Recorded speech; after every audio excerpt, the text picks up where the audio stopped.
The brief on education and emergencies and children on the move is incredibly comprehensive and very important in the sense that oftentimes there's a limited knowledge of how many people are actually forcibly displaced per year, per day. And so it really lays out the numbers very, very clearly and showing the gravity of the issue.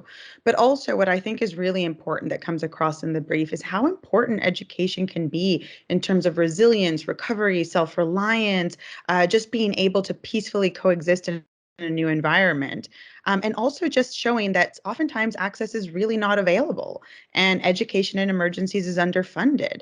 And so seeing that this is a huge problem and that education in emergency poses a fantastic solution, that we should be more compelled to follow these urgent calls to action, I think are very important. So first, seeing that access is critical to children, especially when they're in a new location and going through so much, and that they have a right to education, and that we should, as an international community, support that.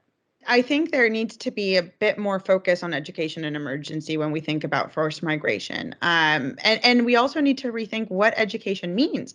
It isn't your traditional classroom setting. It could be a tented school. It could be a mobile school on a bus.